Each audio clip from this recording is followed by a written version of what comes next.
Close your eyes. Tonight, you're going somewhere that feels wrong.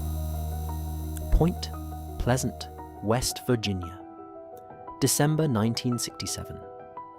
For 13 months, the people of this small river town have been seeing something in the dark, something tall, something winged, something with glowing red eyes. They call it the Mothman. Nobody can explain it. In 3 days, the bridge that holds this town together is going to fall into the Ohio River. 46 people will die. The Mothman will never be seen again. You'll be there for all of it. The fridge hums. The streetlight outside your window throws an orange line across the ceiling. Your phone is charging on the nightstand. You can see the little green light without opening your eyes. The duvet is at the weight you chose. The pillow at the angle you shaped it to, the mattress holding the impression of your body. Everything is where you left it. Everything is ordinary. The hum dies, not fades, dies. One moment there, the next gone. The streetlight flickers and the orange line wavers and the room goes dark. The mattress hardens underneath you, the sheets grow rough. The pillow thins to nothing, and the surface beneath your cheek becomes something gritty, something sharp. Cold air hits your arms, your neck, the exposed strip of your stomach where your shirt has ridden up. The smell changes, leaded exhaust, river mud, cold December air with nothing synthetic in it. No detergent, no deodorant, no dryer sheets, just earth and water and winter. You are face down on gravel. The silence has texture. It presses against your eardrums the way altitude does, a fullness where frequency used to be. You have never heard true silence. Your entire life has been underscored by the electrical drone of the powered world. 60 hertz, constant, everywhere, in every room you have ever slept in. You didn't know it was there until it stopped. The absence is louder than the sound ever was. Your cheek is pressed into cold stones, small, sharp, biting through skin. You open your eyes and see grey sky, wide and flat, with nothing in it. No contrails, no aircraft, no vapor trails cutting the atmosphere. Just clouds and the dull white of a December afternoon. Something is wrong with the sound. It takes you 10 seconds to work out what's missing. There's no electrical hum, no HVAC, no distant highway drone, no idling engine, no background frequency of the modern world. Just wind, and somewhere to your left, the slow-moving sound of a large body of water. You push yourself up, palms on gravel, knees shaking. The cold is already deep in your muscles, and you've been lying here long enough for the ground to draw the heat from your core. You look down at yourself, t-shirt, jogging bottoms, socks, no shoes, in December. Your right hand goes to your pocket. The phone is there, a dead rectangle of black glass. Your wrist, the digital watch, green numbers glowing softly. The numbers say 3:47 p.m. They are the most modern thing for miles. A car passes on the road behind you. You turn your head and the shape is wrong. Chrome bumper, rounded fenders, the sweet chemical smell of leaded petrol hanging in its wake. Then a pickup truck with a gun rack in the rear window. Then a station wagon with wood paneling on the sides, the kind you've seen in old photographs. Every car is vintage. Every car is new. Your stomach drops before your brain catches up. Something deep in your gut already knows, before the date, before the bridge, before anything you can name. The air is wrong. The cars are wrong. The silence where the electrical hum should be is wrong. This is not a film set. This is not a dream you can wake from by rolling over. The cold reaches deeper. It is in your feet now, in your ankles, working upward through your calves. The socks are soaked through, dew maybe, or river damp, and the gravel has bitten small crescents into the soles. You flex your toes, and the feeling is already going. December in West Virginia, and you are standing outdoors in a t-shirt and jogging bottoms and wet socks, and there is nobody to call, and nowhere to go, and no way to explain to the next person you meet what has happened to you. Because you cannot explain it to yourself. You are not a time traveler. You are not an adventurer. You are a person who was asleep in their own bed and is now standing on a highway shoulder in a year that shouldn't exist. And you are cold, and you are scared, and there is a bridge half a mile away that you recognize from a Wikipedia article you read at 2 in the morning, and the bridge is going to fall. You look north along the road and see it. Half a mile away, a bridge spanning the river. Silver paint, chain suspension, 2 lanes. Eyebar chains in catenary curves, massive steel links visible even at this distance. The bridge hums faintly under the wind, a metallic singing you can barely hear. Your stomach tightens again, harder this time, because you know that bridge. You've seen photographs of it. You've seen photographs of it broken. The cold is serious now. Your t-shirt is useless against December in West Virginia, and your feet are going numb in the wet socks. You're standing on a highway shoulder with no shoes, no money, no ID, and a phone that won't turn on for another 50 years. You need to move, or you're going to freeze. A truck pulls onto the shoulder ahead of you. Ford F-100, faded blue, chemical drums in the bed, exhaust coughing out white vapor. The window rolls down. A big man, mid-40s, with calloused hands on the steering wheel and a Camel cigarette between his fingers. "You all right, buddy? You look about half froze." West Virginia accent. Vowels stretched like taffy, consonants softened. You climb into the truck without hesitation. There is no seatbelt. There is no airbag. There is a vinyl seat, patched with electrical tape, warm from the man's body heat, and an AM radio crackling through static. Something by Bobby Gentry, Ode to Billy Joe, drifting in and out of signal. "I'm Hank," he says. "Hank Dawson. You headed somewhere?" You tell him you were hitchhiking to Gallipolis. Your ride left you. Your bag was in the car. You have nothing. Hank nods.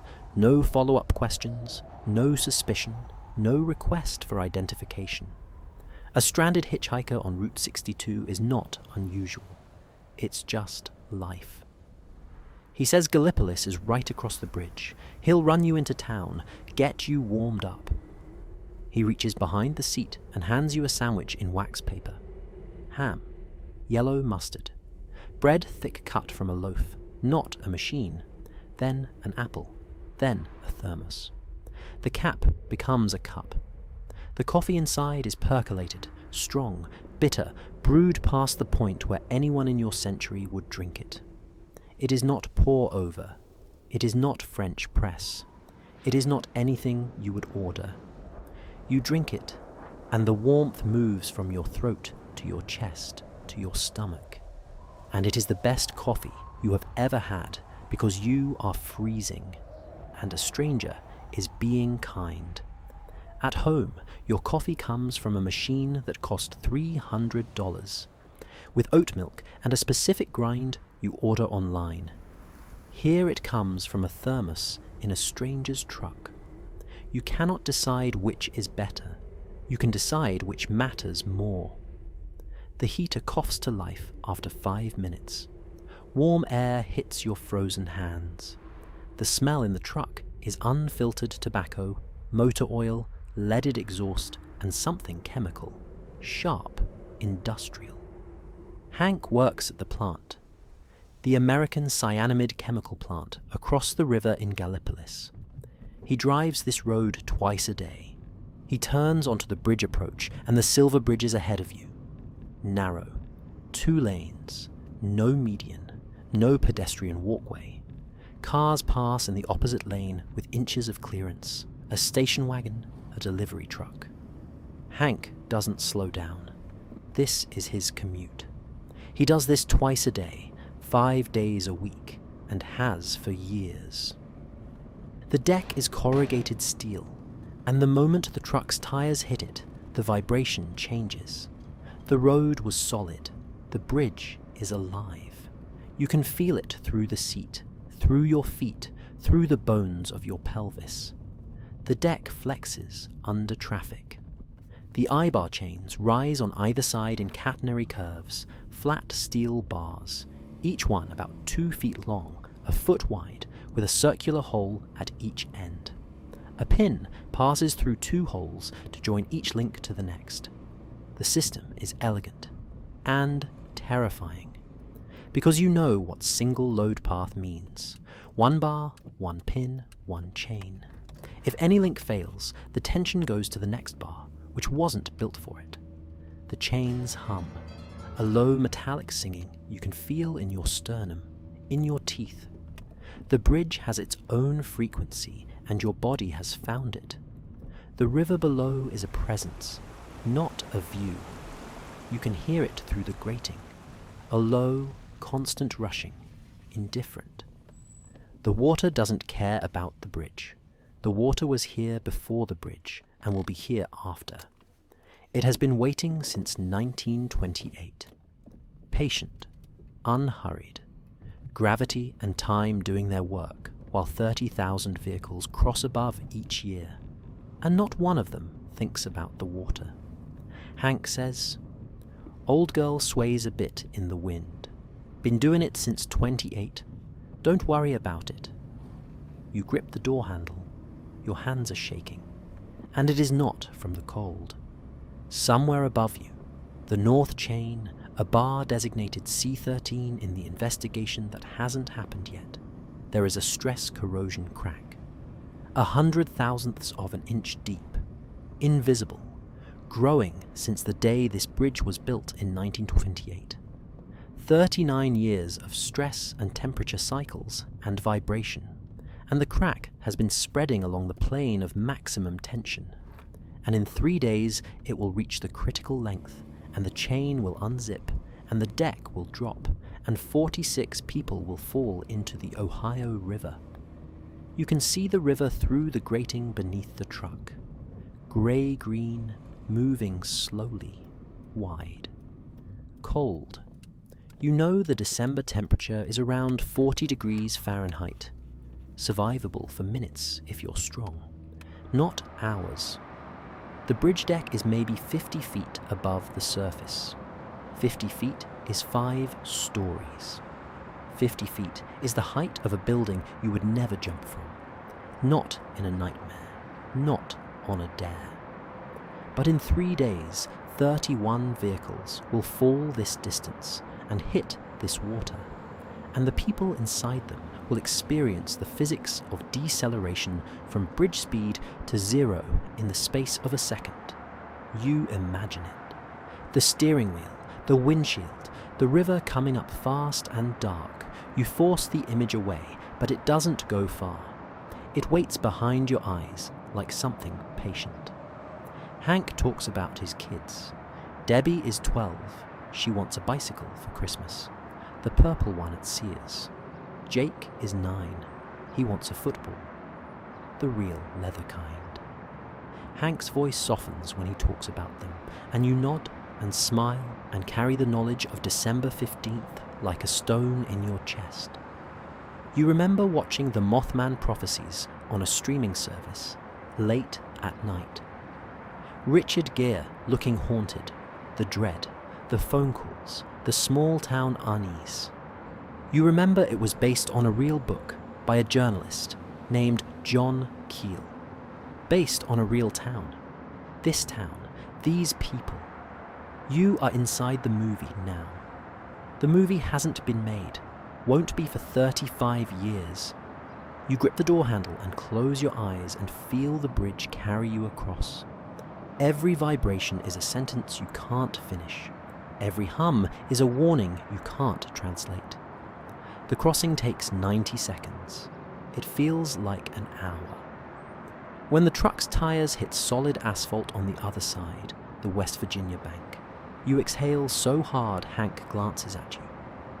You heard about our big bird. Hank laughs, and the laugh fills the truck cab. Bunch of nonsense. Roger Scarberry's been dining out on his story for a year now.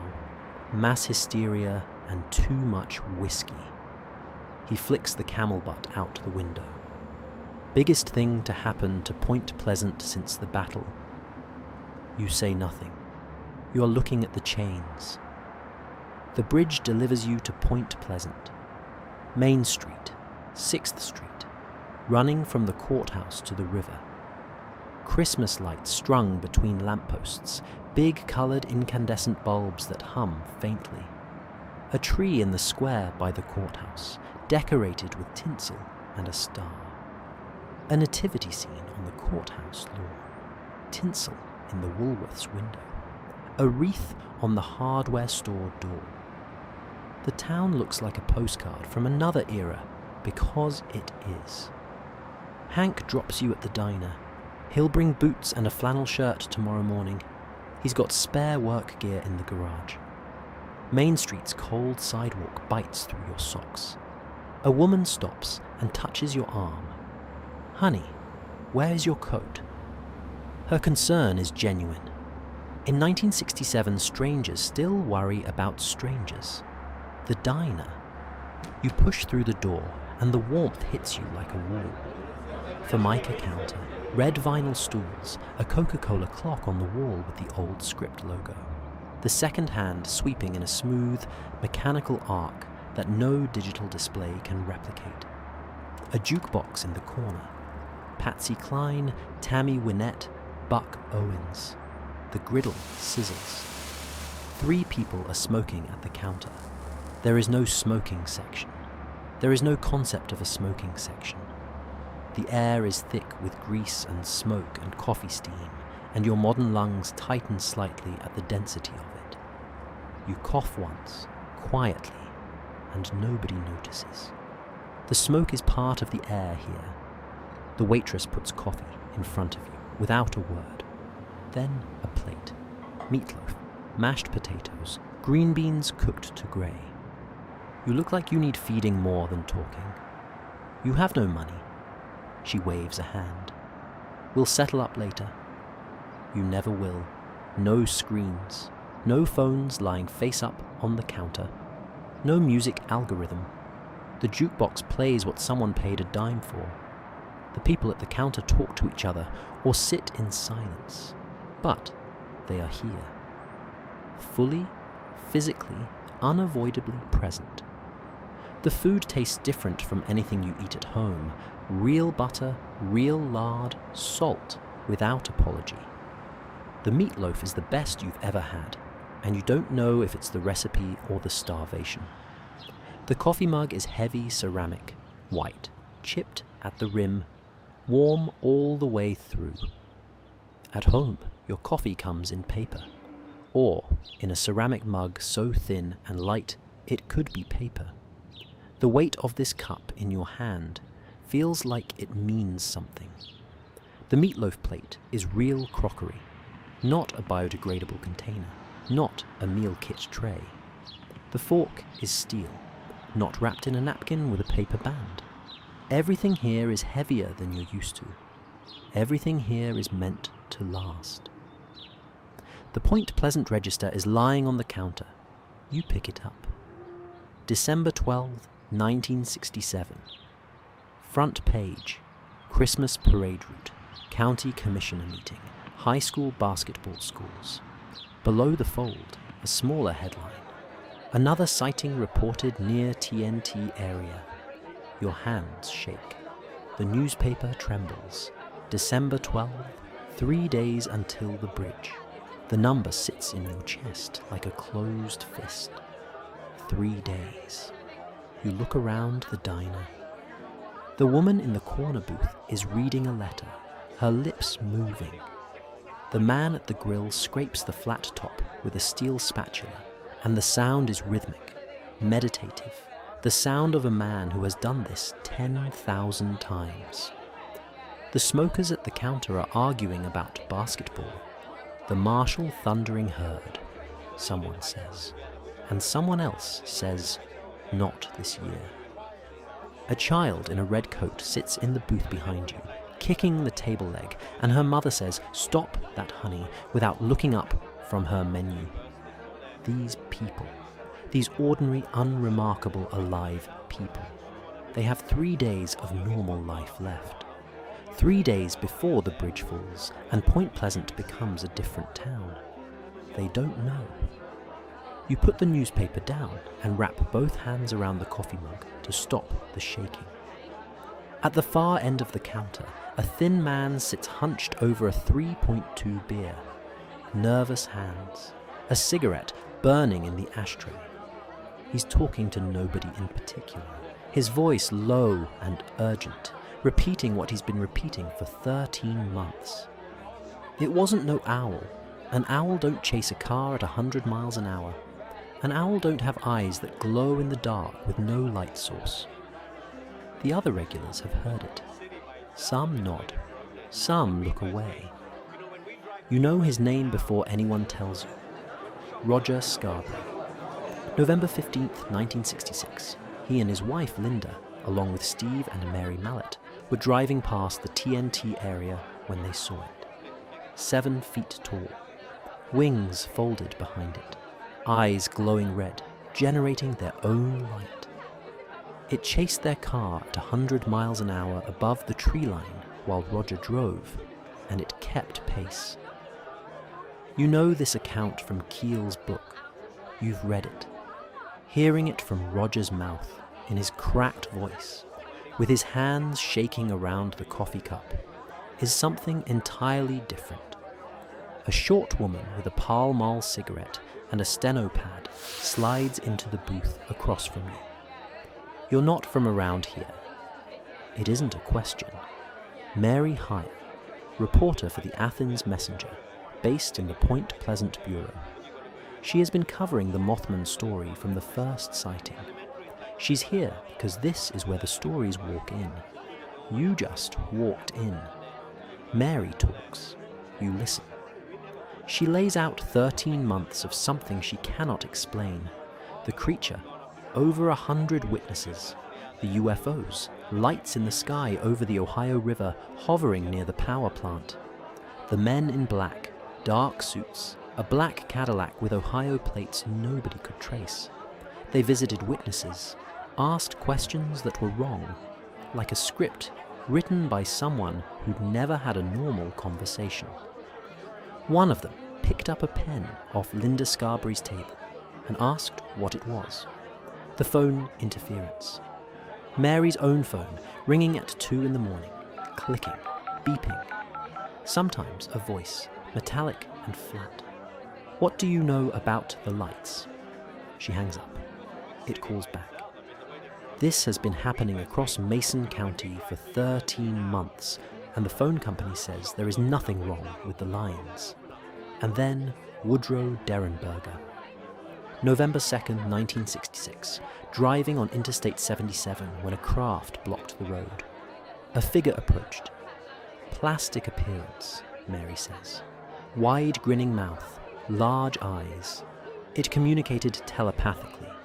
Said its name was Indrid Cold. Said it came from a place less powerful than yours. Derenberger went public. Lost his job, his marriage, his friends. People still call his house. Woody's not a liar, Mary says, tapping ash off the Pall Mall. He's a man who saw something that broke his life in half. You sit in the booth and absorb this. In your century, this is content. A Wikipedia article, a podcast episode, a Netflix documentary you'd half watch while folding laundry. Here it is, Mary Hire's daily beat. These are her neighbours. She has watched the Mothman story consume her town for a year, and she cannot explain any of it, and she cannot make it stop. The exhaustion in her voice is not professional. It's personal. You carry more information about the Mothman than anyone alive in 1967. You know how the book ends. You know how the bridge ends. You know how all of it ends. And none of it helps.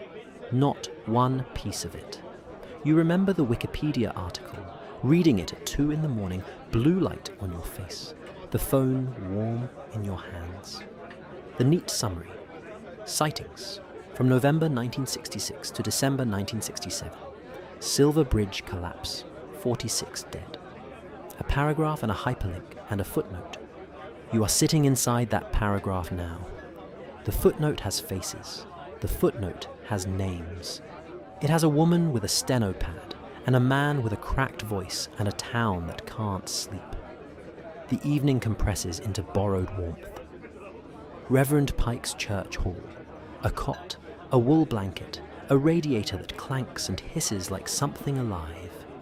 You lie in the dark and listen to Point Pleasant settling into night. No traffic after 10. No bass from a passing car. No notification sounds.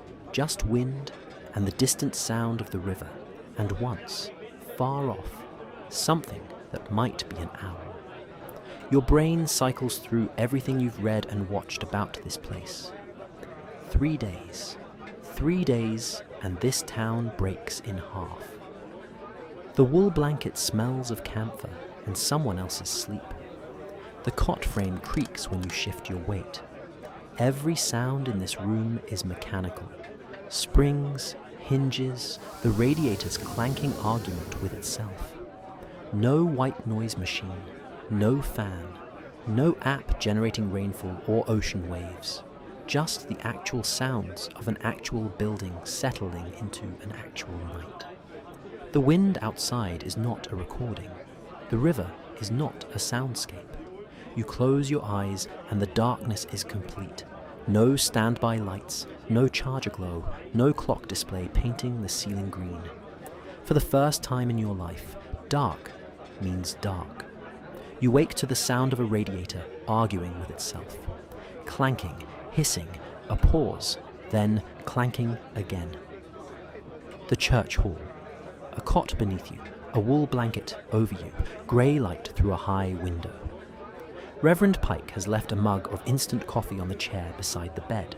The mug says Mason County Fair 1964, and a pair of thick wool socks. The church smells of wood polish and old hymnals and the specific dusty warmth of a radiator that has been heating the same room for decades. December 13th, 2 days. Pike is in the church kitchen. Toast and instant coffee. A Bible open on the table, but face down, the spine cracked in a way that means a particular passage. He doesn't look up from it. You're welcome to stay as long as you need. We've had a hard year. Folks need to know there's still charity in the world. He doesn't ask about the Mothman. He doesn't ask about the clothes, or the lack of shoes, or the dead phone in your pocket. You eat toast and notice there is no toaster. Pike held the bread over a gas burner on a fork. The edges are singed where the flame caught. He didn't ask for ID, didn't check anything. He opened his church hall to a stranger in a t-shirt because the stranger was cold. You sit across from Pike and eat singed toast that tastes of gas flame and bread, and it is the best toast you have ever eaten. You don't know if that's the toast or the cold, or the fact that a man you met yesterday left it on a chair for you. In your century, this would be unusual enough to make the news. Here it is a Tuesday. Main Street in the morning is cold and bright. The Appalachian Hills are visible above the rooftops, a ring of green-brown ridges enclosing the town like the walls of a bowl. Point Pleasant sits at the bottom where the rivers meet. Chimneys are smoking on every block, wood smoke and coal smoke, and the air tastes different from anything you've breathed. You've never tasted a town heated by open flame. You think about your own street, your neighbors. You know their cars, but not their names. You have lived beside them for years, and the most you have exchanged is a nod through a windshield. Here, a woman you've never met adjusts a wreath on her shop door and says, "Good morning," like she means it. a man tips his hat. The gesture is so foreign, it takes you a beat to respond. You have forgotten, or never learned, what it feels like to live in a place where people acknowledge each other's existence unprompted. Hank's borrowed boots are 2 sizes too big. The soles clap on the sidewalk with every step, and you shuffle like a man twice your age. Everyone greets everyone. You are included. You are a stranger in the wrong clothes with the wrong shoes, and they greet you anyway. The Esso station is 2 pumps and a garage bay, and a kid in coveralls pumping gas. Full service, the pump jockey comes to you. Tommy Albright, 17, skinny, a gap between his front teeth, a smear of motor oil on his forehead. He's staring at your wrist before you've said a word. Mister, what in the hell kind of watch is that? Where's the hands? Green digital numbers glowing on a black face. Nothing like this exists. Not yet. Not for another decade. You pull your sleeve down. A gift from overseas. Japan, maybe. Tommy squints. He's not buying it, but he's too fascinated to push. It tells you the actual number. That's far out. Tommy's energy is a force of nature. He bounces on the balls of his feet. He talks with his hands. He has the unguarded enthusiasm of someone who has found the most interesting thing in the world, and can't believe nobody else sees it. In your century, this kid would have a YouTube channel and 100,000 subscribers. Here, he has a 3-ring binder. He ducks under the counter and produces it. Plastic page sleeves. Everyone filled with newspaper clippings. The Point Pleasant Register, the Athens Messenger, the Gallipolis Daily Tribune, 3 out-of-town papers. Every article about the Mothman, cut and pasted, with Tommy's handwritten notes in the margins, dates, locations, witness names, cross-references. This is primary source journalism by a 17-year-old with a bicycle and no institutional support. The 1967 version of an internet researcher, running on curiosity and bicycle tires. He walks you through the timeline. November 12th, 1966, gravediggers near Clendenin saw a brown winged figure lift off from an oak tree. November 14th, Newell Partridge in Salem. His TV went to static. He went outside with a flashlight and saw 2 red eyes in the field. His German shepherd, Bandit, bolted toward the eyes and was never seen again. They found dog tracks going to the field, Tommy says. No tracks coming back. November 15th, the Scarberries and the Mallets, the chase. After that, the sightings multiplied. Over 113 months, UFO lights over the river, phone calls, men in dark suits. 2 of them came to the Scarberries' house, Tommy says, leaning forward. Black suits, black car, Ohio plates nobody could trace, asked weird questions, like they didn't know how normal stuff works. He shakes his head. Linda told him to get off her porch. He grins. Linda don't take no crap. You climb 6th Street toward the courthouse. Brick and columns at the top of the hill, a Civil War memorial on the lawn that you almost walk past. Inside, a back room crammed with maps and photographs and ledgers and coffee rings on every surface. You find Doc Patterson, 68, retired physician. White hair, steady hands, a percolator on a filing cabinet. He pours you coffee, more percolated coffee. You're beginning to understand that 1967 runs on percolated coffee, and sits down. So, you want to know about the Mothman. You say you want to know about the town. Patterson studies you over the rim of his mug. His eyes are the pale blue of a man who has spent decades looking at things closely. First patience, now documents. He has the patience of a diagnostician. He doesn't rush. He pours you a second cup without asking. and settles back in his chair. And the chair creaks, and the room smells of old paper and percolated coffee and the particular dust of a place where history is stored rather than displayed. You wrap both hands around the mug. The crockery is thick and heavy, and your fingers are still cold from the street, still finding warmth 20 minutes after coming in. The room is packed with paper, floor to ceiling on one side. You pick up a photograph from the nearest stack, black and white. A man in a frock coat, formal, standing beside a surveyor's marker at the river confluence. You don't recognize him. The date says 1891. He was born before your grandparents' grandparents, and someone in this room thought him worth keeping. You set the photograph down carefully, face up. Patterson tells you about Chief Cornstalk.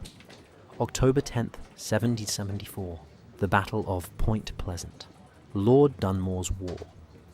Chief Cornstalk of the Shawnee led a confederacy of warriors against colonists at the confluence of the Ohio and the Kanawha.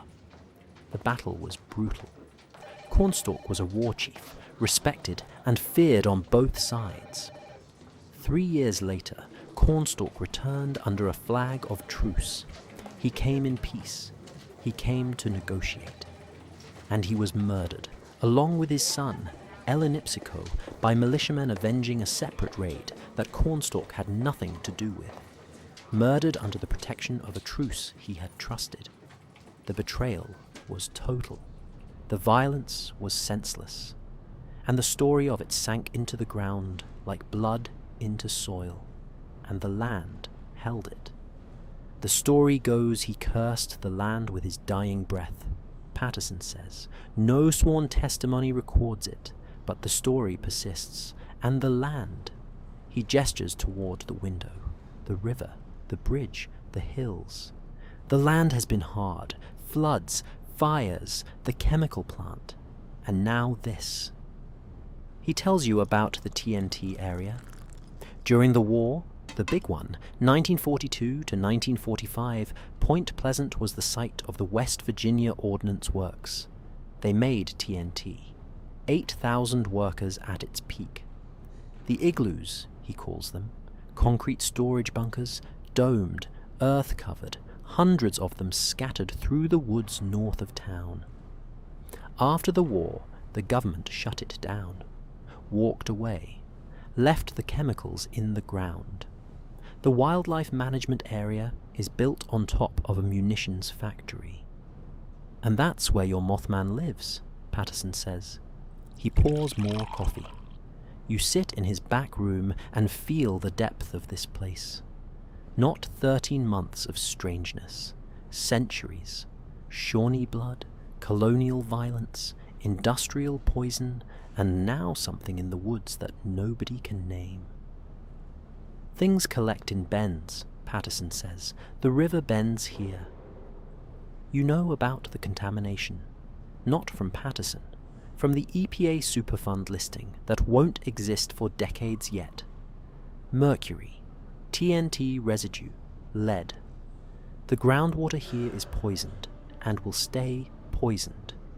The children who swim in the old reservoirs in summer are swimming in chemicals that will take 40 years to clean up. The cleanup will cost millions. The government that built the factory will spend decades denying responsibility. You know this. Patterson does not. The kids don't. The water doesn't care. You remember the Cornstalk Wikipedia page, the sidebar, the portrait, the disputed curse. No contemporaneous account records it.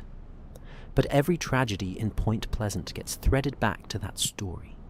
Floods, fires, the bridge. The knowledge is useless here.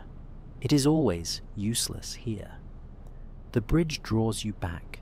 You need to see it on foot. You need to stand next to the thing that is going to kill 46 people in 2 days and feel it under your boots. There is no sidewalk. Step into the road, against traffic. Cars pass within arm's reach. Drivers glance. A pedestrian on the bridge at midday is unusual, but not alarming. Your boots echo on the corrugated steel grating, and through the grating you can see the river. Grey-green water, 50 feet below, moving slowly. The bridge sways. Every car that passes sends a vibration through the deck, through the boots, through your skeleton. The chains creak and hum. The wind comes through the open structure with nothing to slow it. You reach up and touch one of the eyebar chains at the rail. Cold steel. Smooth where the pin passes through the eye. Polished by 39 years of tension. The bar is thick, heavy. It feels permanent. It feels safe. Somewhere in this system, C13, North Chain, a crack is less than 1/10 of an inch from the end of everything. Your hand shakes against the steel. Single load path structure. You learned the term from a documentary you can't even name now. No redundancy. One failure and the whole system goes. You saw this on paper, in a diagram, in the blue light of a screen. Now you are standing on it, and the chain above you hums like it is trying to tell you something. The investigation will take 2 years. The result will change how America inspects every bridge in the country. But the investigation hasn't happened. The bridge is still standing. The floor is still invisible. You stand at the midpoint, the exact center of what will become one of the worst bridge disasters in American history. A police car crosses, the sheriff heading to Gallipolis. He nods at you through the windshield. The bridge carries him. The chains hold. The river waits. You could go to the sheriff. The bridge will collapse in 2 days. And then what? Explain metallurgical stress corrosion cracking. Explain non-destructive testing. Explain that a flaw invisible to the naked eye has been growing since 1928. He'd put you in a cell for your own safety. Or ignore you. Or both. History is not a door you can hold shut. At home, bridges have embedded sensors, real-time load monitoring, automated closure systems, redundant load paths. If one cable fails, others carry the load. Here, there is a visual inspection. If it looks fine, it is fine. Nobody has ever looked inside the eyebars. Nobody can. Step off the bridge onto solid ground, and your legs buckle slightly. The asphalt of Route 35 feels impossibly stable after the flexing deck. You look back. The bridge is there, silver and humming, carrying its traffic, carrying its floor. All of it starts here. You just don't know it yet. Or rather, you do, and they don't. Evening at the diner. The town's living room. The jukebox is playing Tammy Wynette, and the grill is cooling, and the coffee pot endures. You recognize regulars now. The man in the John Deere cap, the woman with the crossword puzzle. You've been here one day and you have a seat. Someone has saved your stool. That's what community is. Roger Scarberry is at the counter. You sit next to him, not across, next to, and you listen. You listen the way nobody in this town listens to Roger anymore, because you know he's telling the truth. He senses it. He slows down. He adds details he usually skips. The wings. They didn't flap. The thing just rose. Like gravity didn't apply to it. He holds the coffee cup with both hands. And the eyes. It wasn't reflection. I'm a mechanic. I work with headlights every day. I know what reflected light looks like. These eyes were producing their own light, and they were red, and they were looking at us. The diner at night is a different animal from the diner in daylight. The fluorescent tubes hum at a frequency that makes everything slightly blue. The counter is sticky with the day's grease. The coffee pot has been sitting since 4, and the coffee is dark and thick and tastes like it has opinions. The jukebox glows in the corner, red and gold and chrome, the mechanical kind where you can see the arm select the record. Someone has put in a dime for Patsy Cline, and her voice fills the room with a longing that belongs here, in this place, at this hour. The diner door opens, Linda Scarberry in the doorway. "Roger, come home." Not angry, tired, 13 months tired. She's been doing this since November 1966, coming to the diner, finding Roger, taking him home. Roger stands, puts money on the counter, follows her without argument. You watch them leave and you see the toll. Linda was in that car too. She saw what Roger saw. She chose silence. He chose repetition. The marriage is stretching between those choices like a bridge under strain.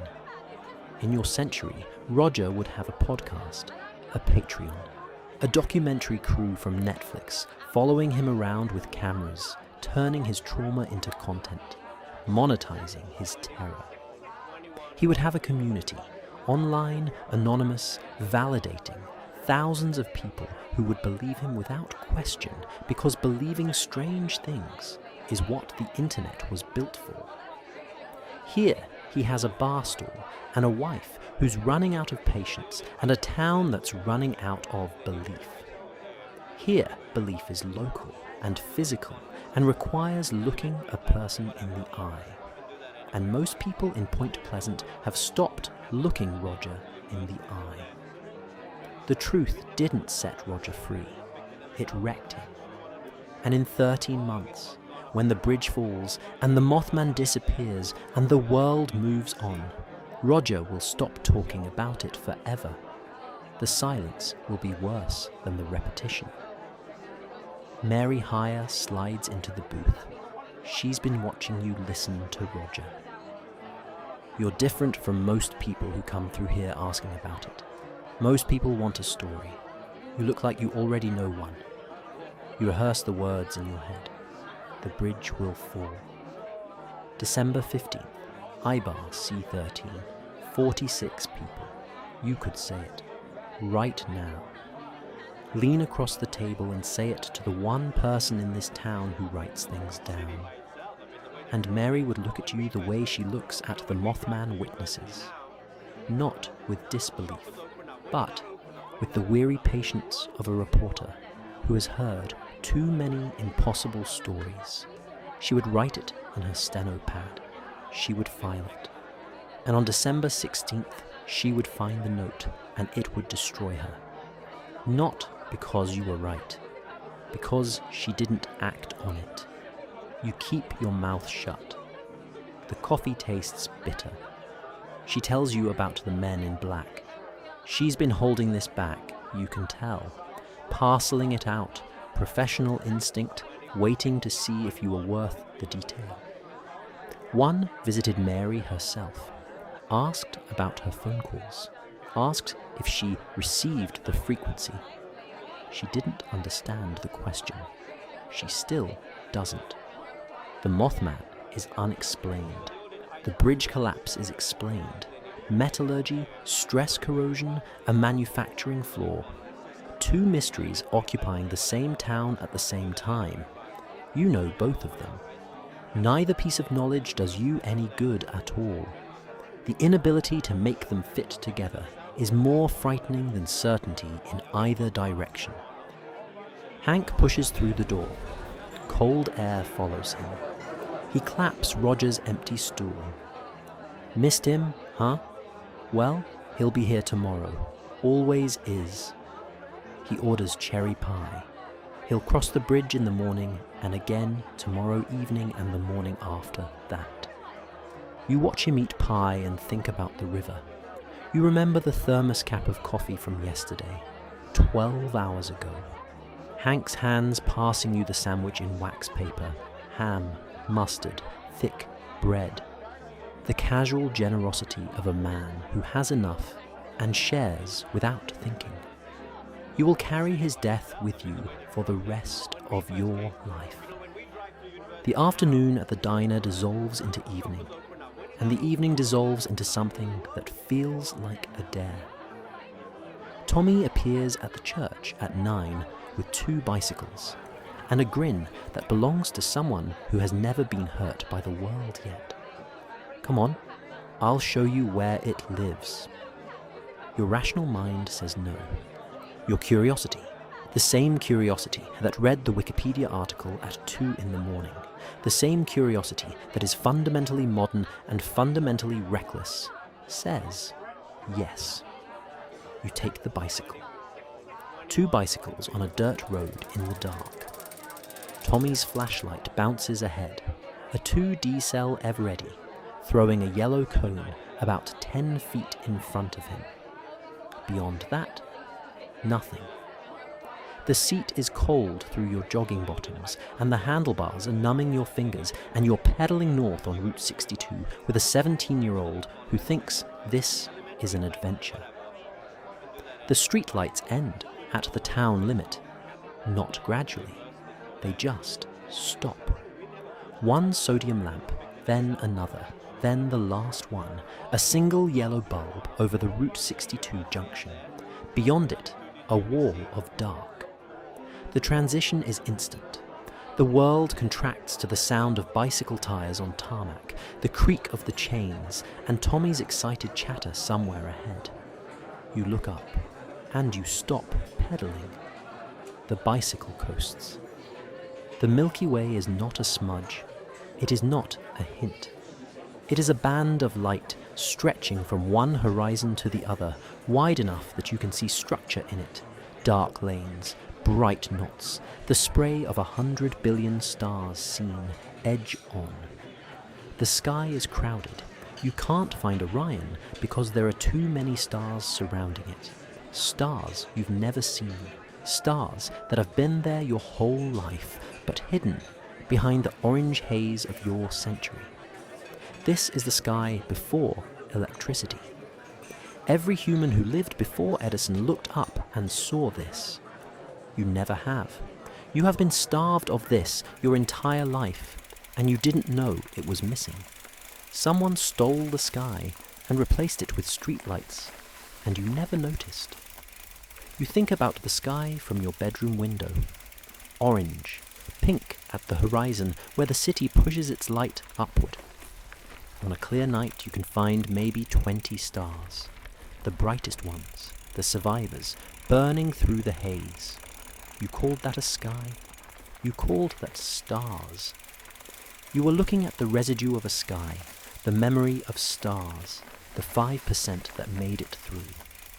This river of light above you, thick and textured and impossibly deep, this is what your ancestors saw every night of their lives.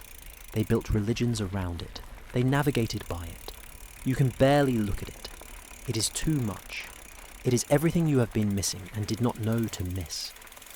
The tarmac ends. Gravel. The sound changes. Crunching.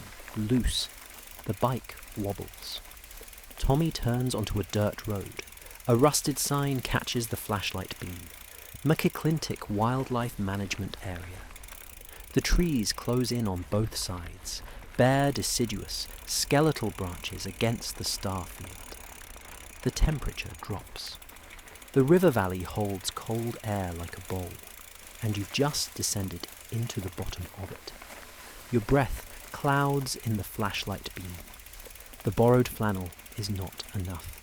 Nothing short of a winter coat would be enough. The smell changes. Leaf mold and river damp. The organic smell of a forest in winter. And underneath it, something chemical. Metallic. Wrong. Faint but distinct. Like a taste in the back of your throat. TNT production chemicals leaching from the soil after 20 years. The EPA won't exist for another 3 years. No cleanup has been done. No cleanup has been ordered. The government built a munitions factory, used it, and walked away. The road narrows. The trees press closer. Tommy is 10 yards ahead, and his flashlight bounces like a firefly with a purpose. The cold is in your hands now, deep past aching, settling into a numbness that makes the handlebars feel like they belong to someone else. You grip harder. The bicycle chain squeaks in the dark, a small, rhythmic complaint that sounds enormous in the silence. There is no other sound. No cars, no generators, no dogs. Just the tires and the chains and the wind through bare branches and Tommy's voice floating back to you like a dispatch from someone who hasn't yet learned to be afraid. Tommy talks as he rides. Every sighting, catalogued, cross-referenced. The gravediggers in Clendenin, the Scarberries, Partridge and Bandit, ran toward the red eyes in the field, never came back. They found tracks going to the field, no tracks coming back. The sightings near the power plant, the pilot who saw it from the air. Tommy has the entire canon memorized. He is a 17-year-old investigator with a flashlight and no fear, and you are afraid for him. You are afraid of everything. Not rationally. Your rational mind is running through explanations, producing sensible hypotheses, behaving exactly as a modern educated mind should. But your body is responding to the darkness, the cold, the isolation, the chemical smell, the absolute absence of any other human being within walking distance. Your body is older than your education. Your body says you are prey. You are in the open. Something is watching. The clearing opens ahead like a wound in the forest. The trees pull back and the sky appears. That devastating sky, the full weight of the Milky Way pressing down on the open space. And Tommy's flashlight sweeps the ground, and what it finds makes your skin tighten. Concrete domes, half buried in earth, arranged in rows, stretching into the trees like graves for something too large to bury properly. The igloos, W-weak munitions storage bunkers, each one about 15 feet across, earth-covered, with a single steel door rusted open or missing entirely. There are over 100 of them scattered through these woods. They look like the earth is growing tumours. Tommy leads you to the nearest one. This is where Steve saw it. You duck through the rusted door, cold concrete. The flashlight sweeps the interior. Graffiti in spray paint, beer cans, a dead bird on the floor, desiccated, small, unidentifiable. The floor is damp. The ceiling is a dome, maybe 12 feet high at the center, and the concrete is sweating with condensation. The acoustics are wrong. Every sound multiplies. Your breathing sounds like two people breathing, maybe three. The cold inside the bunker is different from the cold outside. Outside, the wind moves the air, and there is a sharpness to it, a bite. Inside, the cold is still. It sits in the concrete, like something stored. The walls radiated. You put your hand on the curved concrete, and it draws the heat from your palm in seconds. The floor is slick, condensation, or something seeping up from below. Your trainers slip on it. The sound of your footsteps echoes wrong, doubled, tripled, the dome bouncing every noise back at a half-second delay. You hear yourself breathing, and it sounds like company you didn't invite. The smell inside is damp concrete, rust, and something organic that is long gone. Your modern brain categorizes: condemned structure, possible asbestos, chemical contamination, trespassing on government land. Your animal brain has a simpler message. You sit outside the bunker on the cold ground. Tommy clicks the flashlight off. You pull your knees up to your chest. The cold ground is already seeping through your jogging bottoms. You shift position, palms on the earth, and the soil is damp and smells of something underneath. Not natural. Chemical. TNT residue leaching from 20 years down. You pull your hand back and wipe it on your knee. You gotta let your eyes adjust. that's when you see it. Total darkness, not dim, not low light, nothing. You cannot see your own hands. Your pupils are dilating as wide as they'll go, and they're finding nothing to work with. Your heart rate spikes. The darkness presses on your eyes like a physical weight. After 3 minutes, shapes begin to emerge. The tree line, a jagged edge of bare branches against the stars. The bunker curves, pale grey concrete catching the faintest ambient light. The sky above the clearing dense with stars. The world returns in shades of grey and silver, and you realize you have night vision. You've never used it. You didn't know you had it. The sounds come next. An owl, a deep, resonant hooting that your brain flags immediately. Barred owl, large, reflective eyes, wingspan up to 4 feet. The most common Mothman explanation. Then water dripping from a bunker roof, measured and steady. Then a branch creaking, could be wind, could be weight. Then something moving in the undergrowth. A rustle, a pause, another rustle. Could be a raccoon, a deer, a dog. Every sound has a rational explanation, and every rational explanation fails to stop the fear. And underneath it all, at the edge of hearing, a low, intermittent thrumming, like a generator, like a heartbeat at a different frequency. Tommy doesn't mention it. Either he doesn't hear it, or he's used to it. Your modern mind runs through the explanations. Barred owl, large bird, reflective eyes, 4-foot wingspan.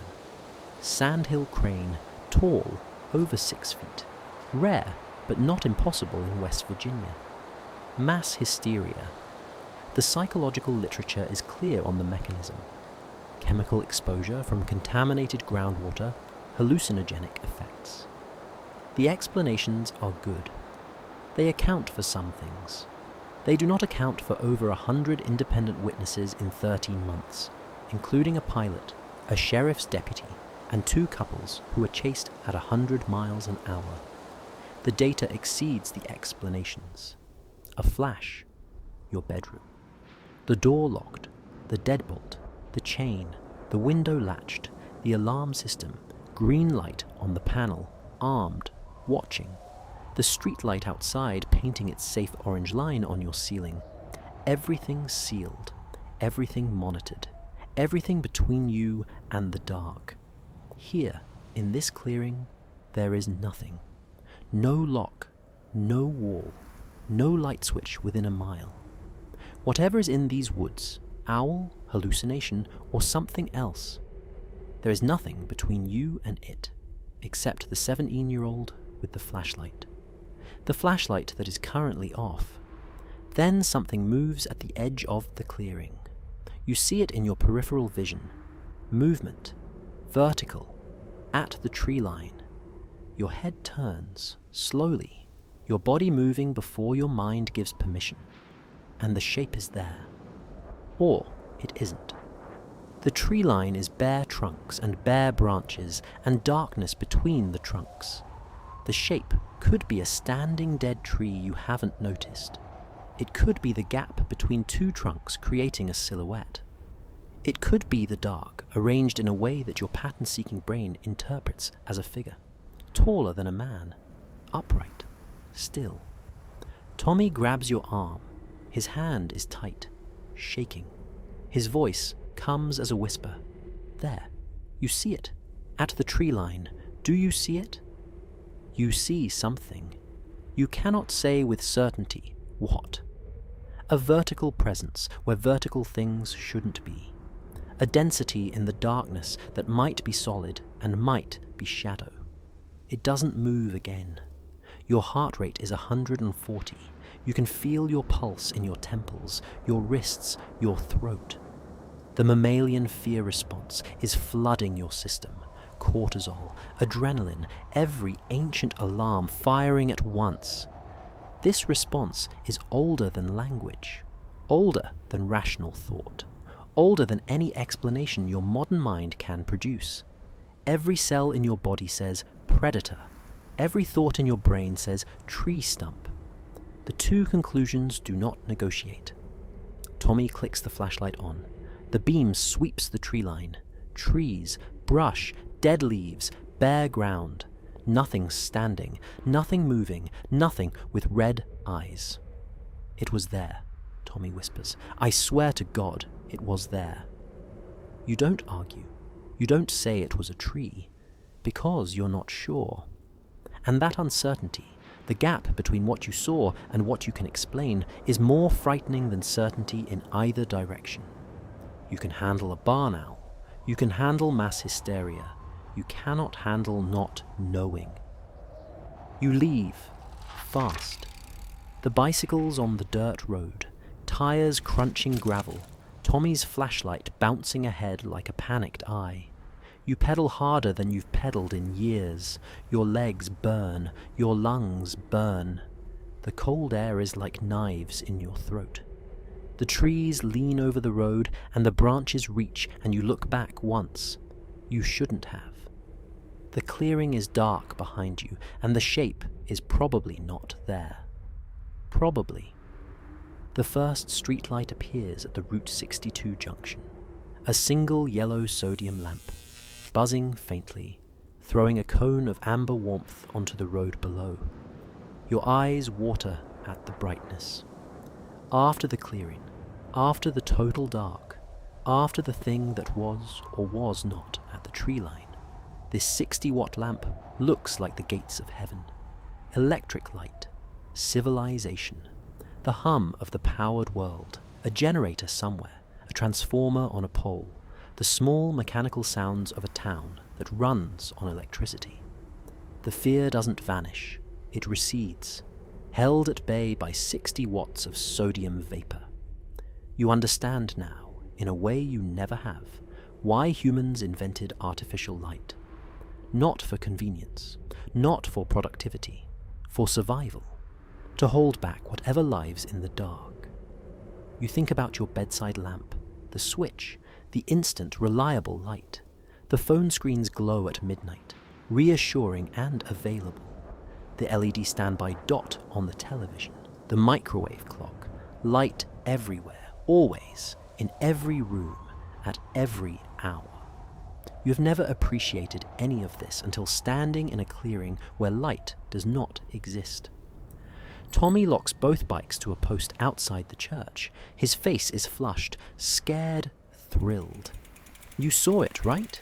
You definitely saw something. You say, I saw something. You cannot say what.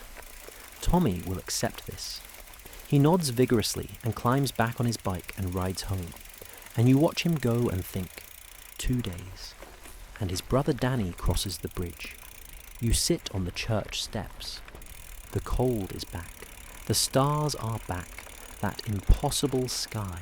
The Milky Way still burning overhead, still offering its terrifying abundance. But you don't look up. You can't look up. The sky is too vast, and you are too small, and the bridge is too real, and tomorrow is too close. The fear is different now.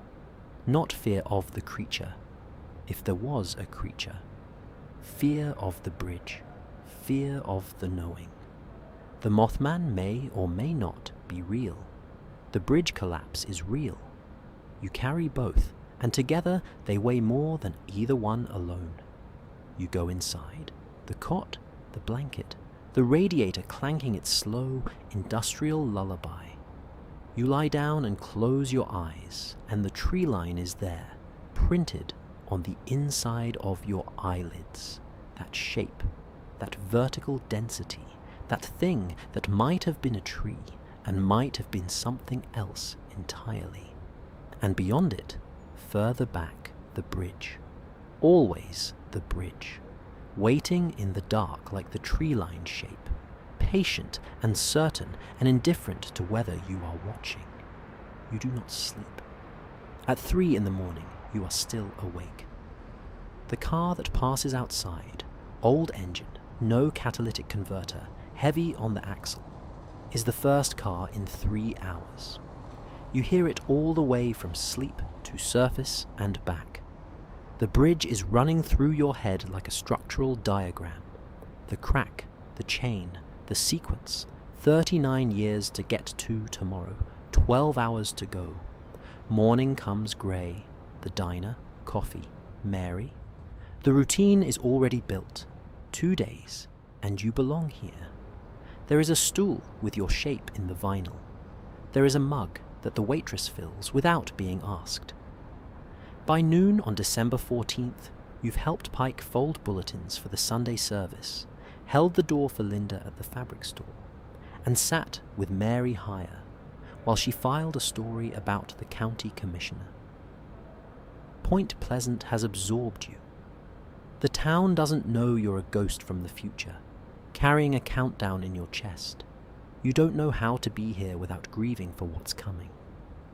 The door swings open and cold air rushes in, and behind it is Hank, wearing a Santa hat. Red felt, cotton balls glued to the brim, lopsided in a way that means a child made it. Debbie made me promise I'd wear it all week. A man keeps his promises to his daughter. He looks ridiculous. He knows. He doesn't care. His laugh fills the room the way it always does. Big, generous, unself-conscious. You look at the Santa hat and the man beneath it, and the room tilts slightly on its axis. Hank, you say it before you've decided to. Do you ever worry about the bridge? Is there another crossing? He tilts his head.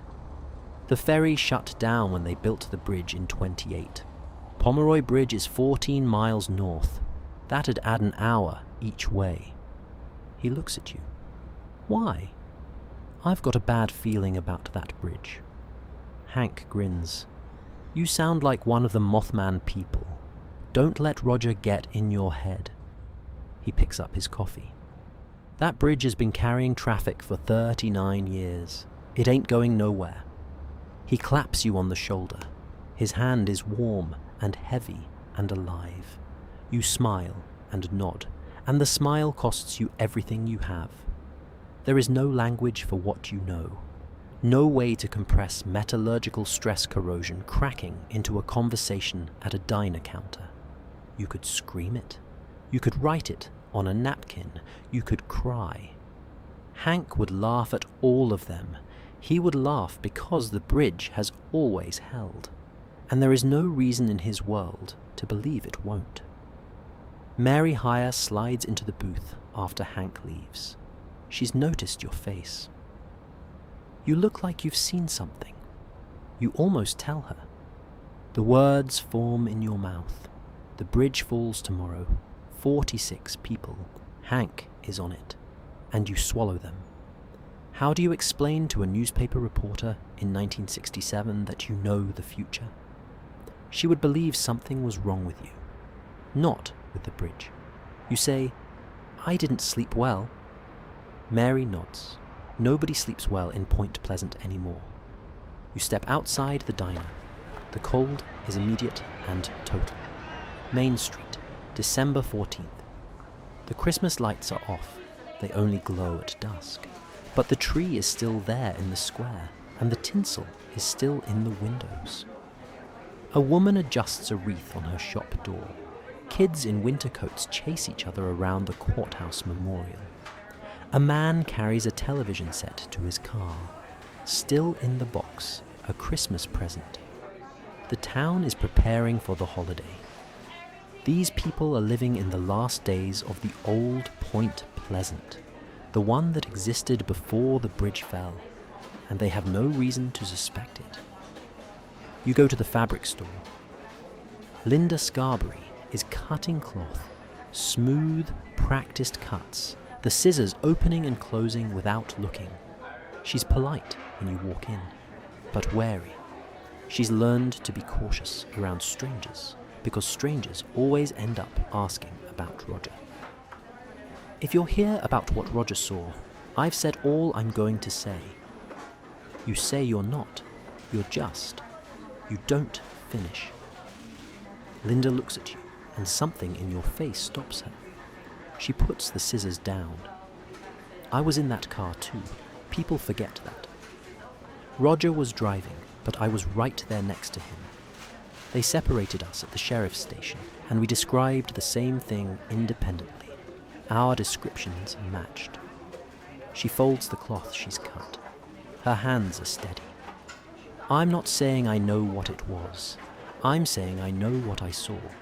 And I'm tired of being told I didn't see it. You say, I believe you. The words land in the room differently than you expected. Linda looks at you for a long moment. Her face changes, not dramatically, just a slight release around the eyes, the jaw. You're the first stranger who said that without wanting something from me. She pours you tea from a thermos she keeps behind the counter. It's weak, barely coloured water with a ghost of chamomile. But she pours it and hands it to you. And the gesture is the point, not the tea. Linda cuts cloth while she talks. The scissors are heavy. Tailor's shears, steel, the kind that cost real money and last a lifetime. The fabric whispers as it separates. She tells you about the night, not the official version, the real one. The feel of the car's engine screaming, the way Roger's hands locked on the wheel, the sound the thing's wings made, not flapping, she says, but a kind of leathery unfurling, like a sail catching wind. I don't talk about this, she says, but you listened, so.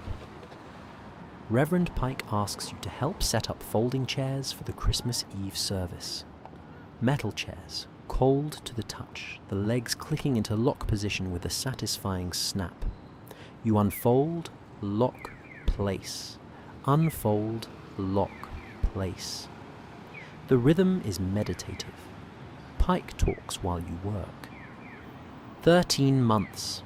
I've had parishioners ask me what the Mothman means. They want a theological answer. Is it an angel? A demon? A sign? He places a chair with care, adjusting its position until it's exactly aligned with the one beside it. I don't have one. I pray about it, and I receive silence, which is its own kind of answer, I suppose. You ask about the cornstalk curse. Pike grows still. His hands rest on the back of a chair. I don't believe in curses, but I believe in consequences. The Shawnee were here first. We killed their chief under a flag of truce. That's not a curse. That's a sin. And this land carries it. He places the chair, carefully, like it matters where each one goes. Like the alignment of a folding chair in a church hall is an act of faith. A small defiance against the chaos that has been visiting his town for 13 months. You watch his hands, steady, deliberate, precise, and you understand something about Pike. He cannot explain the Mothman. He cannot stop the bridge. He cannot protect his congregation from whatever is coming. But he can line up chairs. He can make sure the room is ready. He can prepare a space where people will come to sit together and sing and pray and be less alone, and that is enough. That has to be enough. You think about your church at home, if you go at all. Projector screens, electric guitar worship band, or no church. The absence of church. The absence of a man like Pike who opens his doors without asking why. This church smells of wood polish and radiator heat and has hymn numbers on a felt board. You have been here 2 days, and it has given you more than you know how to receive. Pike doesn't ask if you're a believer. He doesn't invite you to services. He doesn't hand you a tract or a pamphlet or a card with a website and a QR code. He gives you work. Fold the bulletins, set up the chairs, carry the hymnals from the storage room. This is his ministry, not conversion but occupation, giving a lost person something to do with their hands. You fold and stack and carry, and for 20 minutes you're not thinking about the bridge. For 20 minutes you're just a person, helping another person prepare a room for people who will come to sing. Evening, December 14th, the last normal evening. The diner is warm and yellow and full. Hank is here, Mary higher, Roger, quieter tonight, almost peaceful for once. You, the four of you at the counter and the booth and the warm space between. Hank talks about Debbie's school play. Roger talks about a carburetor he's rebuilding. Mary taps her pen on her stenopad and doesn't write anything. The waitress refills coffee without asking. Silver Bells is on the jukebox again. Someone likes that song. You memorize their faces.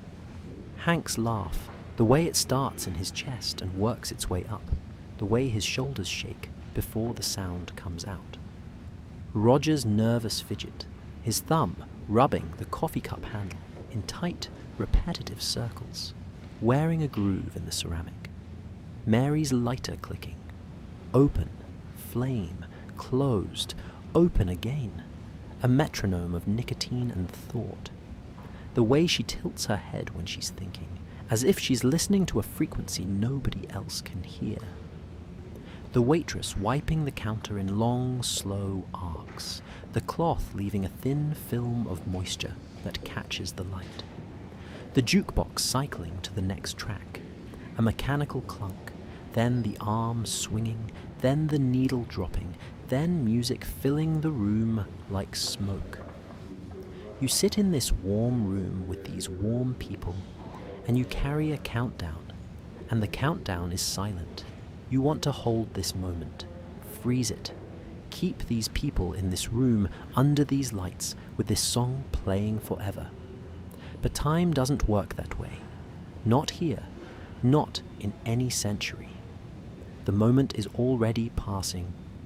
Hank is already finishing his coffee. Mary is already closing her notebook. The jukebox is already playing the last bars of the song. And tomorrow the bridge, and everything after. In your century, this moment would be unremarkable. 4 people in a diner on a Tuesday night. Here it is, the most precious conversation you have ever heard. Because you know this is the last time these people will be in this room together as they are. The ordinary becomes sacred when you know it's ending. You learned this in Point Pleasant. December 15th, you wake in the church hall and lie still for a long time. The cot beneath you, the wool blanket, the radiator clanking, everything the same as yesterday except the air is heavier and the light through the window is grey-white and the date is different. December 15th, 1967. The date fills the room like a gas. Today. You lie on your back and stare at the ceiling, and the ceiling stares back. Plaster, cracks, a water stain shaped like nothing. Your body doesn't want to move. Your body knows what today is, and it is staging a protest. Lead in your limbs, concrete in your chest, a weight behind your eyes that is not sleep, but something heavier.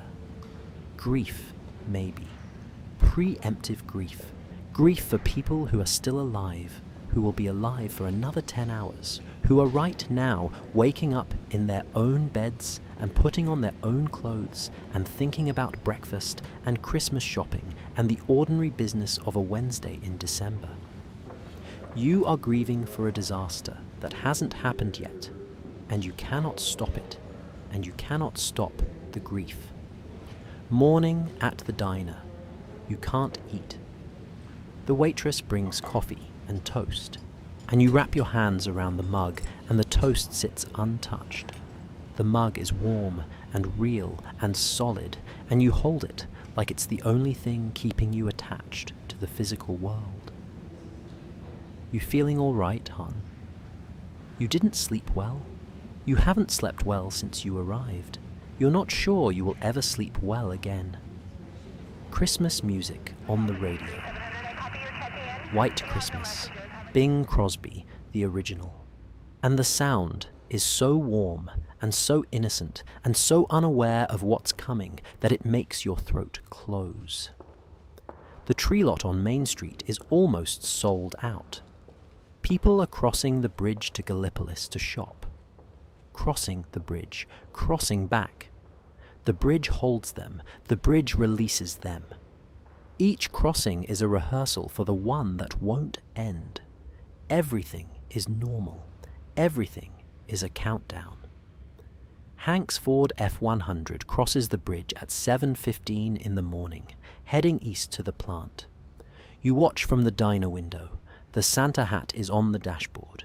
He honks. You wave. Your arm feels like it weighs 100 pounds. You walk to the bridge approach, stand at the West Virginia end, watch the traffic. A station wagon, a sedan with children, a delivery truck. Each vehicle crosses the bridge and the chains hold, and the deck flexes, and the bridge performs its function the way it has for 14,244 days. But C-13 is at its limit. The crack has reached the threshold. The next heavy load, the next gust, the next temperature drop could be the trigger. You stare at the chains, and the chains stare back, and neither of you blinks. The afternoon comes. Shorter days. December 15th in West Virginia, the sun sets around 5:10. The light turns grey at 3:30. The colour drains from Main Street like water from a tub. The Christmas lights glow brighter as the sky darkens, and the town's colours compress into amber and shadow. By 4, the sky is the colour of old steel, and the bridge lights flicker on, dim sodium, barely enough to see by. Rush hour traffic builds. More traffic than usual. Christmas shopping, last-minute errands, the accelerated pace of a town preparing for the holiday. Cars queue at the approach. You count them. 14, 18, 22. Each one carrying someone who will be on the bridge at 5 o'clock. Each one carrying someone's Christmas. Tommy, after school. The Esso station. He's telling you about something he saw last night. Another possible sighting near the TNT area. You cut him off. Tommy? Where's your brother right now? He blinks. Danny? At work. He'll be coming across the bridge around 5, same as always. He looks at you. Why? You can't answer. Can't say. Keep him off the bridge. Can't explain why. Tommy would tell Danny. Danny would laugh. Danny would cross the bridge anyway because it's the only way home. You say, nothing. Forget it. 4:30. The light is failing. The hills around Point Pleasant are black silhouettes against a grey sky, and the river has disappeared. Not into fog, but into the general darkening of a December afternoon that has given up on the sun. Streetlights flicker on along Main Street. One by one, the sodium warming slowly from dim orange to full glow. The town is preparing for evening. People are heading home, heading to the bridge. You are at the bridge approach. The traffic is heavy. Headlights in the dusk. The chains are humming. The temperature is 37 degrees and falling. The Ohio River is invisible in the failing light. Just darkness below the bridge, vast and patient. You think about blocking the bridge, standing in the road, causing a scene, being arrested, anything to stop the traffic. But the police would clear you in minutes, and the traffic would resume, and the bridge would fall when the stress reaches its breaking point. The bridge does not care about you. History does not care about you. You step into the eastbound lane. A car honks. Headlights blind you. You hold up your hands. Stop, please stop. And the driver swerves around you, horn blaring, a word you can't hear through the closed window but can read on his lips. Another car. Another horn. You are a crazy person standing in traffic on a bridge in December. You step back to the rail. Your hands are shaking. The cars keep coming. The bridge keeps carrying them. You are not an obstacle. You are not even a story anyone will tell. You are a man standing on a bridge, watching people drive towards something he cannot name. Two names circle in your head: Kathy Bias, Maxine Turner. The two whose bodies will never be recovered from the river. You know their names from the Wikipedia article, the footnote at the bottom of the casualty list, the asterisk, the note that says, "Body not recovered." In your century, those names are data. Here, one of them might be the woman in the station wagon that just crossed the bridge. The other might be the young woman buying tinsel at the Five and Dime. They have faces now. They have winter coats and Christmas shopping and 3 hours left. You cannot tell them. You cannot save them. You cannot even look at them without wanting to scream. 4:45. Hank's Ford F-100 joins the queue on the Ohio side, coming home from the plant. The Santa hat on the dashboard, backlit by the truck behind. You can see Hank's silhouette from 300 feet away across the water. Big shoulders, one hand on the wheel. Probably listening to the radio. Probably thinking about dinner. Probably thinking about Debbie and Jake and the Christmas presents in the closet. You watch his truck join the queue, and something inside you breaks silently. Not dramatically. Not with a scream or a sob. Just a quiet interior collapse. The certain knowledge that a good man is about to die, and there is nothing you can do. You have tried. You have failed. The bridge will fall. Hank will be on it. Danny will be on it. The woman in the station wagon will be on it. The man with the television set in the trunk, the Christmas present for someone who will never unwrap it. He will be on it. 46 people will be on it, and each of them has a name and a family and a plan for Christmas and a life that extends in their imagination far past 5 o'clock on this Wednesday evening. And every one of those imagined futures will end in the Ohio River in under a minute. You step onto the bridge. The moment your foot touches the deck grating, you feel it. The bridge is different tonight. Not the familiar flex and hum of the last 3 days. Something has changed in its frequency, its rhythm, its voice. The vibration is deeper, more insistent, as if the structure is working harder than it was designed to work. The deck vibrates under your boots. The combined weight of dozens of vehicles, bumper to bumper in both lanes, Christmas shopping traffic, heavier than a normal December evening. The chains above you hum at a pitch you can feel in your teeth, your jaw, your sternum. The bridge is alive with the sound of its own strain. Head west, toward Gallipolis, against traffic. There is no pedestrian lane. You walk in the road and headlights sweep over you. Drivers glance, register a pedestrian at rush hour, decide it's not their problem. The wind comes off the river and through the open chain structure without anything to slow it. Your borrowed flannel is useless against it. Your hands are numb. You grip the chainrail and the steel burns with cold.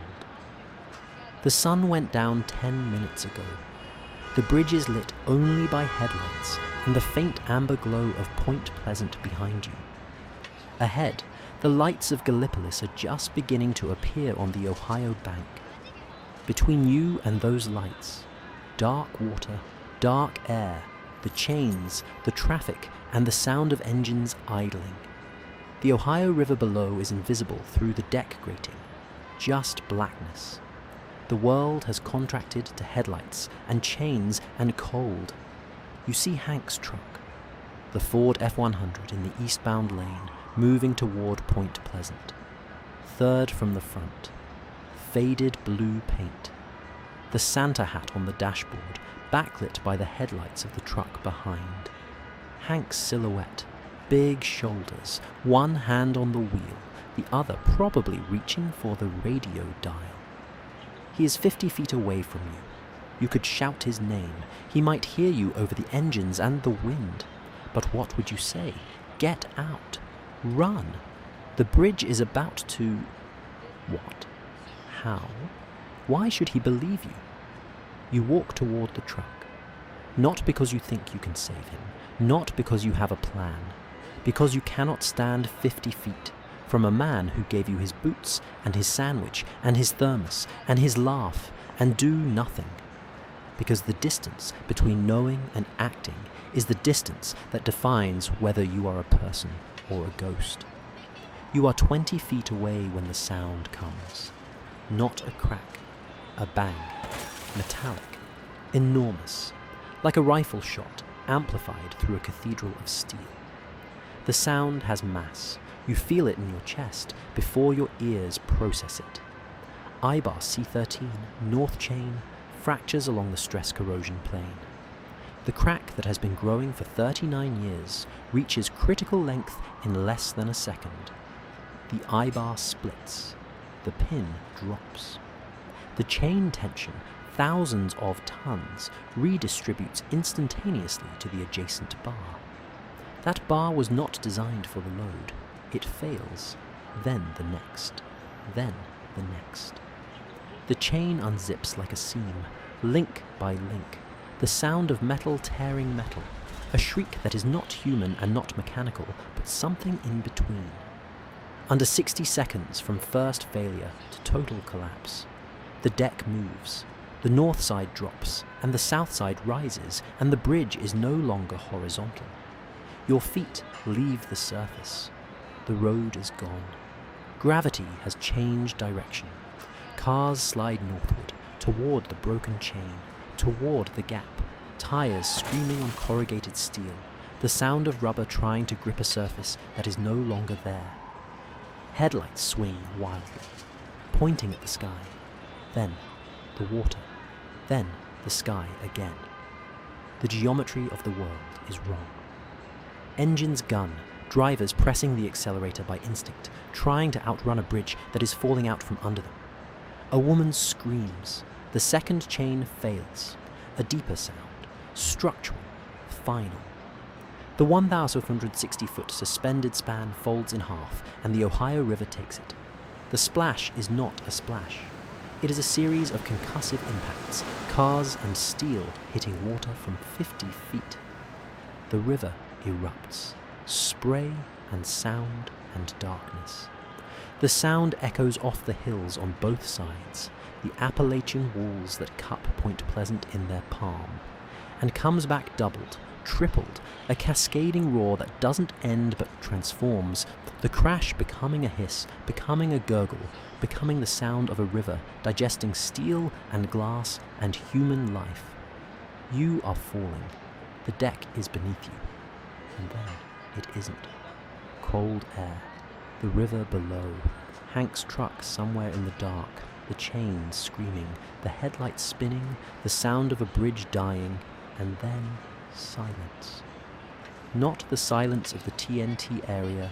Not the silence of a world before electricity. A different silence. The silence of transition. The silence of a door closing between one world and another.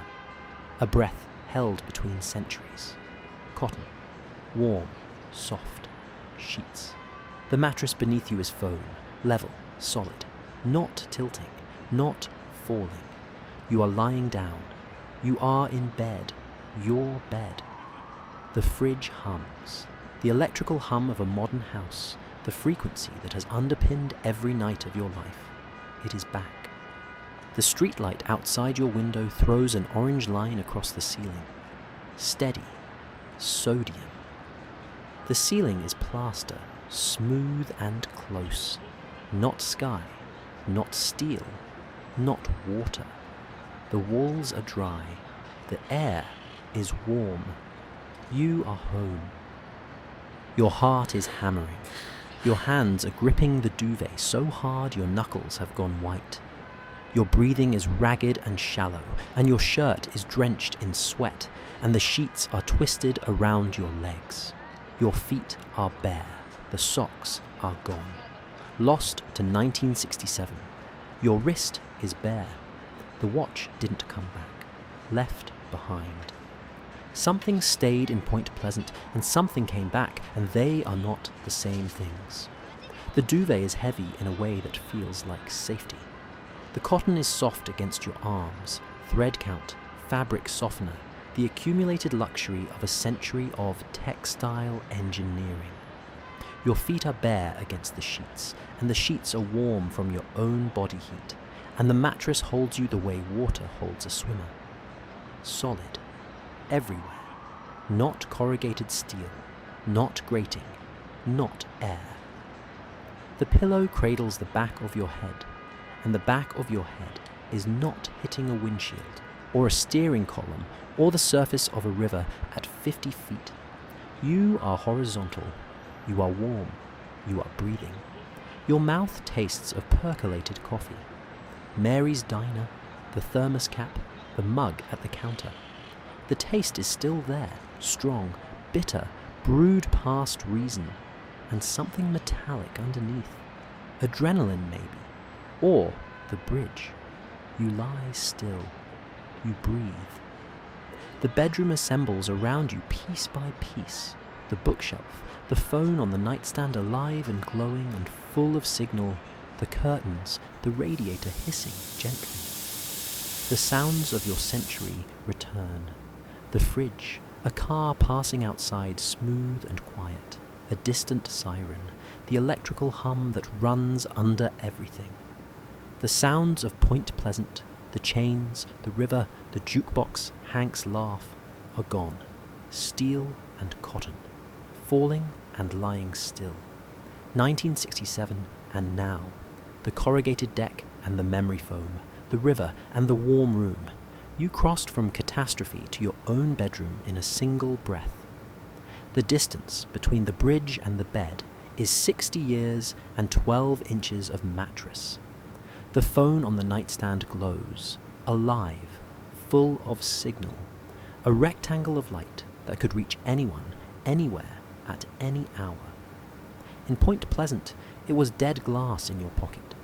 Here it pulses with notifications you haven't read. You could pick it up. Google Silver Bridge collapse. See the photographs, the twisted steel, the cars in the river, the memorial. You don't. Not tonight. You lie in the dark and your heart rate descends. 140, 120, 190. The room is safe. The ceiling is solid. Nothing is falling. But behind your closed eyes, the headlights are still spinning, and the deck is still tilting, and the splash is still sounding, and the bridge is still falling. It will always be falling. The Silver Bridge collapsed at approximately 5 o'clock on the evening of December 15th, 1967. The entire 1,460-foot suspended span dropped into the Ohio River in under 60 seconds. 31 vehicles went in. 46 people died. 9 were injured. 2 of the dead, Kathy Bias and Maxine Turner, were never recovered from the river. The cause was the failure of a single eyebar, designated C13 on the north suspension chain. A stress corrosion crack, 1/10 of an inch deep, had been growing in the steel since the bridge was built in 1928. For 39 years it grew. On December 15th, 1967, it reached the end. The chain broke. The bridge fell. The investigation took 2 years. The result was the Federal Aid Highway Act of 1968, the first national bridge inspection program in American history. Every bridge inspection you've ever sat in traffic for, every orange cone, every lane closure, every engineer with a clipboard staring at a support beam, all of it exists because of this bridge. Hank Dawson was on the bridge, the Ford F-100, the Santa hat on the dashboard, Debbie's bicycle for Christmas, waiting in the Sears catalog, Jake's football, Mary Hire survived. She worked through the night covering the disaster, then covered the funerals, then covered the investigation. She died in 1970 at 54. John Keel dedicated the Mothman prophecies to her. Roger Scarberry survived. He never spoke publicly about the Mothman again.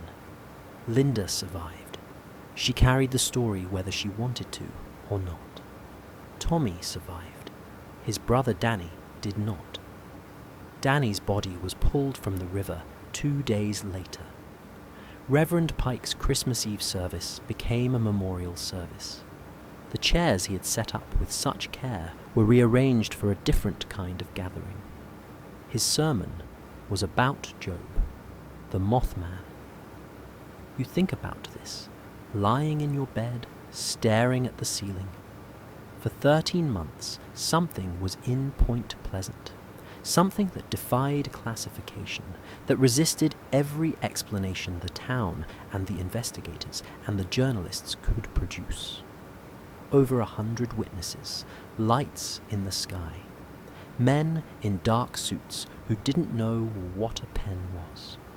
Phone calls in the middle of the night from a voice that sounded like a machine learning to be human. And then a bridge fell, and all of it stopped. After December 15th, 1967, the creature was never reported in Point Pleasant again. The sighting stopped. The phone calls stopped. The men in black stopped. Whatever had been happening to this town for 13 months ended the night the bridge fell. Nobody knows why.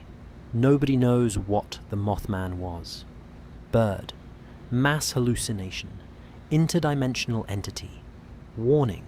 Coincidence. The town tried every explanation, and none of them fit, and eventually Point Pleasant stopped explaining and started remembering.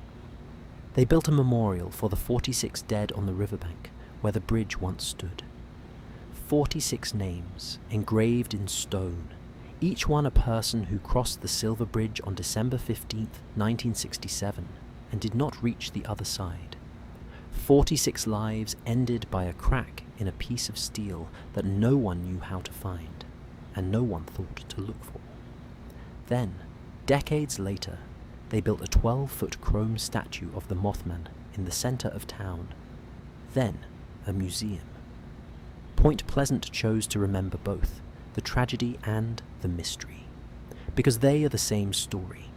They always were. 13 months of something inexplicable, followed by a catastrophe, followed by silence. The town holds both, the way a person holds grief and wonder in the same body without reconciling them. You lie in the dark. The fridge hums, the streetlight hums, the modern world hums. Underneath the hum, if you listen, there is silence.